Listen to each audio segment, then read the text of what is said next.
ஐயோ எங்கேருந்தியா பிடிச்சிங்க அவனை? இந்த இழவுக்கு தான் லவ் மேட்ருக்கெலாம் நான் வர்றதே இல்லை.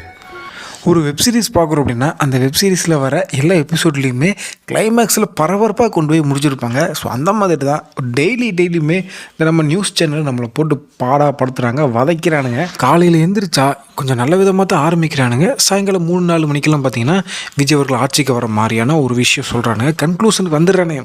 அப்புறம் நைட் ஆச்சுன்னா இவனுங்களுக்கு என்ன ஆகுதுன்னு தெரில.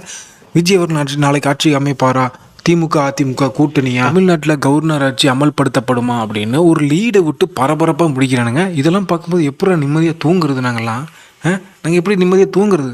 இதில் நேற்று மிட் நைட்டில் டிடிவி தினகரன்ற ஒரு இழிச்சமாக இருப்பான் தெரியுங்களா, இழிச்சிக்கிட்டே இருக்க மாதிரி ஒரு ஃபேஸ் வச்சுருப்பாங்க. அந்த பிரதேசம் வந்து திடீர்னு ஆளுநர் மாளிகை முன்னே ஒரு காமெடி பண்ணிட்டு இருக்கிறேன். என்னோட எம்எல்ஏ வச்சு தாவேக்கா ஃபோர்ஜரி பண்ணிருச்சு, ஏமாற்றி கையெழுத்து வாங்கிருச்சு, இல்லை அவங்களோட ஃபேக்காக ஒரு லெட்டர் கொடுத்துட்டாங்க அப்படின்ற மாதிரி ஒரு கதை விட்டுட்டுருந்தான்.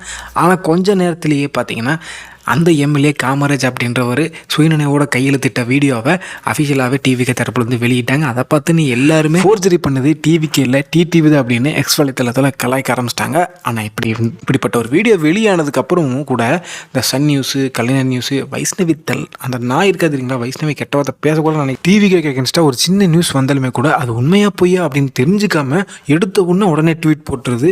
விஜய் அவர்கள் சீமா உட்காரக்கூடாதுன்னு நீங்கள் வெளியில் ஆதரவு தெரிவிக்கிற மாதிரி தெரிவிச்சுட்டு உள்ளுக்குள்ளே இந்த ரெண்டு கட்சிகளும் என்ன மாதிரியான வேலைப்பாடுகள் பார்க்குறாங்க அப்படின்னு எங்களுக்கும் தெரியும், மக்களுக்கும் தெரியும். ஆல்ரெடி உங்கள் கெட்ட எண்ணத்தினாலையும் சூழ்ச்சினாலேருந்து நீங்கள் தோற்று போகிறீங்க.